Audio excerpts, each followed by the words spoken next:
तो कैसे हैं आप लोग? उम्मीद करता हूँ आप लोग बहुत बड़े होंगे गाइस। तो बेटा जैसे कि टर्म वन जा चुका है, टर्म टू आपके दरवाजे पर आ चुका है और टर्म टू को भी हमें उसी तरीके से फोड़ना है जैसे हमने टर्म वन को फोड़ा था। अब टर्म टू को फोड़ना है तो इससे पहले जानना पड़ेगा कि टर्म टू में आ क्या रहा है, और उससे भी ज्यादा जरूरी है कि टर्म टू में क्या नहीं आ रहा। क्योंकि बेटा बहुत बच्चे क्या करते हैं, आप कभी सिलेबस पढ़ते नहीं है कि सिलेबस में क्या आ रहा है और क्या नहीं। आप क्या करते हैं, पूरा सिलेबस किया, पूरा सिलेबस मैशअप करके पढ़ रहे हैं। अब आपकी जो मेहनत है वो वेस्ट तो नहीं कहूंगा, लेकिन जहां पे लगनी चाहिए उससे ज्यादा वो बाइफिकेट हो जाती है, तो हमें वो रिजल्ट नहीं मिल पाता। इसलिए इस वीडियो में हम जानेंगे और समझेंगे कि हमारे लिए टर्म टू में कौन कौन से चैप्टर इंपॉर्टेंट है, कौन कौन से चैप्टर आ रहे हैं और कौन से चैप्टर नहीं आ रहे हैं। तो चलिए शुरू करते हैं। हम चारों बुक्स के बारे में समझेंगे। सबसे पहली बुक है हमारे पास हिस्ट्री। तो हिस्ट्री के बारे में जानते हैं। हिस्ट्री में क्या क्या आ रहा है बेटा? हिस्ट्री में बेटा आपका सिंगल चैप्टर आ रहा है जिसका नाम है नेशनलिज्म इन इंडिया। हाँ बेटा, भारत में राष्ट्रवाद। भारत में राष्ट्रवाद तो ठीक है, लेकिन उसके अंदर कुछ सब टॉपिक्स भी हैं जो सबसे इंपॉर्टेंट पड़ जाते हैं। कौन कौन से वो सब टॉपिक्स हैं ये भी देख लेते हैं हम। बेटा देखो, नेशनलिज्म इन इंडिया आ रहा है, द फर्स्ट वर्ल्ड वॉर, पहला विश्व युद्ध, खिलाफत मूवमेंट और नॉन कॉर्पोरेशन मूवमेंट। ठीक है, यानी असहयोग आंदोलन। चलिए अब सेकंड थीम क्या कह रही है इसकी? Differing stands within the movement. जो बेटा ये मूवमेंट्स हुए इसके अंदर अलग अलग लोगों के अलग अलग स्टैंड थे। वो स्टैंड्स क्या क्या थे ये भी हमें जानना है, समझना है। सिविल डिसऑबिडेंस के बारे में समझना है, सविनय आंदोलन और the sense of collective belonging, यानी जो एक साथ आने के बाद जो सेंस बनता है वो भी हमारे लिए बहुत इंपॉर्टेंट होने वाला है हिस्ट्री की बुक के अंदर। बेटा यानी हिस्ट्री की बुक से सिंगल चैप्टर आ रहा है और यही चैप्टर हमें बड़े ध्यान से बड़े गौर से पढ़ना है, क्योंकि ये जो स्टार्टिंग है इसकी 1857 से होगी और एंडिंग इसकी 1947 पे होगी। तो मुझे उम्मीद है कि आप समझ पाए होंगे कि टर्म टू के अंदर हिस्ट्री के अंदर क्या पार्ट आ रहा है। तो चलिए हम आगे चलते हैं हमारे सेकंड बुक की तरफ। जो सेकंड बुक है वो हमारे पास ज्योग्राफी। ज्योग्राफी के अंदर भी दो चैप्टर आ रहे हैं बेटा। हिस्ट्री के अंदर सिर्फ सिंगल, ज्योग्राफी के अंदर दो चैप्टर। कौन कौन से चैप्टर है? मैन्युफैक्चरिंग इंडस्ट्रीज है सबसे पहला। The second one is lifelines of Indian economy, यानी नेशनल या इंडियन इकोनॉमी, क्योंकि भारत के बारे में ही पढ़ना है इसके अंदर बेसिकली हमें, यानी भारत के अंदर जो जीवन रेखाएं हैं वो क्या क्या है। तो पहले चैप्टर से शुरू करते हैं, मैन्युफैक्चरिंग इंडस्ट्रीज। इसके अंदर आपको क्या क्या पढ़ना है? हाँ बेटा, चैप्टर के अंदर भी कुछ थीम्स होती है जो हमें मेन रखनी है। इसके अंदर ये पढ़ना है कि मैन्युफैक्चरिंग की इंपॉर्टेंस क्या है, ये क्या कंट्रीब्यूट करती है, इसके बाद इनकी लोकेशन कहाँ कहाँ पे स्थापित की जाती है, इनको बनाया कैसे जाता है, इनको बांटा कैसे जाता है, इनकी इंपॉर्टेंस क्या है। ठीक है, और उससे भी इंपॉर्टेंट सबसे मेन इंपॉर्टेंट टॉपिक जो है वो आपके लिए है पॉल्यूशन। हाँ बेटा, पॉल्यूशन, और पॉल्यूशन से क्वेश्चन आना ही आना है। तो चलिए आगे और बढ़ते हैं। लाइफलाइंस ऑफ इंडियन इकोनॉमी के अंदर जानते हैं कि क्या आने वाला है। चलिए बेटा, ट्रांसपोर्ट्स के बारे में पढ़ना है, इनका कम्युनिकेशन कैसे था।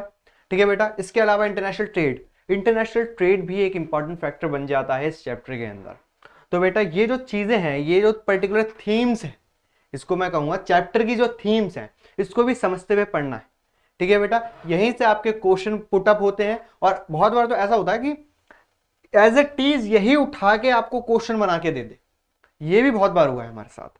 तो चलिए बेटा, इसके बाद हमारे पास हिस्ट्री हो गई, ज्योग्राफी हो गई। अब चलते हैं हम अपनी पॉलिटिकल साइंस के पास कि पॉलिटिकल साइंस के अंदर क्या आ रहा है। बेटा पॉलिटिकल साइंस में भी आपके दो चैप्टर आ रहे हैं। कितने? दो। कौन कौन से हैं वो? एक है बेटा पॉलिटिकल पार्टीज, एक है बेटा outcomes of democracy. Political parties यानी जो राजनीतिक पार्टियां हैं उनके बारे में समझना है कि वो हमारे देश में कब से हैं, हमारे देश में कितने प्रकार की पार्टियां हैं। 7 प्रकार की है। नेशनल कौन सी है, स्टेट पार्टीज कौन सी है, जैसे कि यहां पर दे रखा है स्टेट पार्टीज कौन सी है, नेशनल पार्टीज कौन सी है, पार्टीज हमें चाहिए क्यों, ठीक है, इनकी कमियां क्या है और इसके अंदर क्या क्या सुधार किए जा सकते हैं, मेन इनकी लिमिटेशंस क्या है और हम इनको कैसे रिफॉर्म कर सकते हैं। बेटा पार्टीज के अंदर बहुत सारी चीजें आती हैं। ठीक है बेटा, तो वो भी हमें समझते हुए और जानते हुए चलना है। अब इसका जो नेक्स्ट चैप्टर है वो है हमारे पास आउटकम्स ऑफ डेमोक्रेसी। लोकतंत्र का फायदे क्या है, यानी लोकतंत्र किसी देश ने स्थापित किया तो उससे उसको क्या क्या फायदा हुआ, ये है इस चैप्टर के अंदर। बेटा अकाउंटेबल और लेजिटिमेट गवर्नमेंट कैसे होती है, यानी जवाबदेही सरकार कैसे होती है, जवाबदेही क्या होती है, इकोनॉमिक ग्रोथ कैसे बनती है, डिग्निटी कैसे होती है, अकोमोडेशन कैसे होता है और इनइक्वालिटी को कैसे इरेडिकेट किया जाता है। मीन्स और मीन्स बेटा ये सारा वही पार्ट है जो हम शायद कभी 9th में छोड़ कर आए थे। अब इस 10th को हमें एक ब्रॉड लेवल पे पढ़ना है कि डेमोक्रेसी यानी लोकतंत्र हमें किस प्रकार से फायदा पहुंचाता है। चलिए क्लास, अब चलते हैं हमारी लास्ट और लीस्ट लीस्ट तो नहीं कहूंगा, लास्ट बुक पे, वो है हमारे पास इकोनॉमिक्स। इकोनॉमिक्स के अंदर हमारे पास दो चैप्टर आ रहे हैं, एक है बेटा मनी एंड क्रेडिट, एक है बेटा सिंगल मनी एंड क्रेडिट, और दूसरा है हमारे पास ग्लोबलाइजेशन। बेटा मनी एंड क्रेडिट के अंदर जो है, जिसे हम कहते हैं हिंदी में मुद्रा एवं साख, जो चैप्टर नंबर है 3, और चैप्टर नंबर 4 है ग्लोबलाइजेशन यानी आपका वैश्वीकरण। चलिए, मनी एंड क्रेडिट के अंदर पैसे के बारे में जानना है, उसकी उत्पत्ति कैसे हुई, ओरिजिन क्या था। नेक्स्ट उसके बाद आता है प्रिंटिंग कैसे हुई, मॉडर्न फॉर्म्स ऑफ मनी क्या क्या है हमारे पास, इसके अलावा टाइप्स ऑफ क्रेडिट क्या है, आरबीआई का वर्क क्या है, और एसएचजीज का वर्क क्या है। देखिए बेटा, एसएचजीज formal sector credit, two type of situation समझनी है, बैंकों का वर्किंग सिस्टम समझना है, और लोन एक्टिविटीज को समझना है। ये जो सारी चीजें हैं सिर्फ और सिर्फ मनी एंड क्रेडिट के अंदर आ रही हैं, यानी एक चैप्टर के सब पार्ट्स क्या क्या है। नेक्स्ट जो हमारे पास है that is globalization and Indian economy, यानी जो वैश्वीकरण और भारतीय अर्थव्यवस्था वो कैसे चलती है। इसके अंदर हमें पढ़ना है, सबसे पहला और इंपॉर्टेंट पार्ट है बेटा कि ग्लोबलाइजेशन का इंपैक्ट क्या था हमारी इकोनॉमी पर, ठीक है, हमारे प्रोडक्शन पर, हमारे एग्रीकल्चरल प्रोडक्शन पर। देखो, प्रोडक्शन कंट्रोल कंट्रीज के अलावा इंटरलिंकिंग प्रोडक्शन यानी दूसरे देशों से कैसे जोड़ा गया। इसके अलावा जो है ग्लोबलाइजेशन है क्या, ये कौन से फैक्टर्स जो इसको लागू करते हैं, और सबसे बड़ी बात, क्या इस वक्त ये ग्लोबलाइजेशन प्रासंगिक है, या मीन्स जो स्ट्रगल है और जो इंपैक्ट है उन दोनों को भी हमें समझ के चलना पड़ेगा, तभी हम इस चैप्टर को पूरी तरीके से धुआं धुआं कर पाएंगे। तो उम्मीद करता हूं कि आपको पता चल गया होगा, आपकी चारों बुक्स को मिलाकर टोटल अराउंड 7 चैप्टर्स आ रहे हैं, ठीक है बेटा। यानी हिस्ट्री के अंदर जो है हमारे पास सिंगल चैप्टर है, ज्योग्राफी में हमारे पास 2 हैं, इकोनॉमिक्स में हमारे पास 2 हैं, और पॉल साइंस के अंदर भी हमारे पास 2 हैं। अब कुछ बच्चे पूछेंगे सर इनकी मार्किंग क्या है। बेटा मार्किंग सबकी इक्वल है, यस बेटा, एसएसटी में जो मार्किंग है वो सबकी इक्वल है, जितना एक चैप्टर की वैल्यू है उतनी ही बाकी सबकी भी वैल्यू है। तो ऐसा कुछ भी नहीं है कि आप एक चैप्टर को पढ़ें और दूसरे चैप्टर को ना पढ़ें, सबकी वैल्यू अपनी अपनी है। तो उसी हिसाब से हम तैयारी करेंगे, उसी हिसाब से हम मेहनत करेंगे, और इतनी मेहनत कर देंगे कि टर्म 2 को बिल्कुल एकदम निपट नंगा कर दें, उसको फोड़ दें, धुआं धुआं कर दें।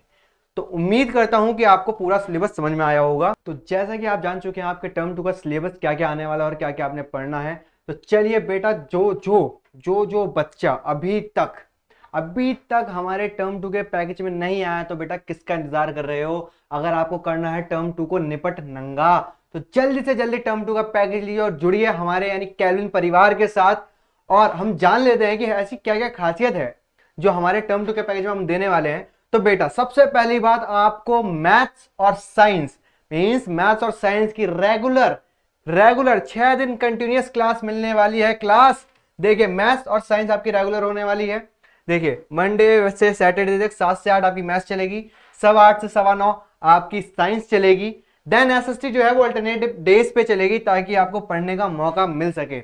इसके अलावा और क्या क्या मिलने वाला है बेटा, डेली प्रैक्टिस पेपर मिलने वाले हैं, आपको लाइव सेशंस मिलने वाले हैं, आपके डाउट्स क्लियरिंग सेशन आपके फेवरेट सर के द्वारा मिलने वाला है। और तो और यही नहीं, आप वीडियो डाउनलोड भी कर सकते हो ताकि आप उसको बाद में देख सको। तो बेटा इतने सारे फीचर्स हैं। अब पूछोगे सर इसका प्राइस क्या है। बेटा प्राइस नॉमिनल कॉस्ट है सिर्फ 1250 रुपए पूरे टर्म 2 के लिए। जी हाँ, और करना क्या है, टर्म 2 का पैकेज लेने के लिए आपको कुछ नहीं करना, सिर्फ 9658885888 पर आप एक व्हाट्सअप कर दे, हमारी टीम आपको कॉल कर लेगी, वरना डिस्क्रिप्शन में एक फॉर्म दिया गया है, उस फॉर्म के लिंक को आप भर सकते हैं लिंक में जाकर।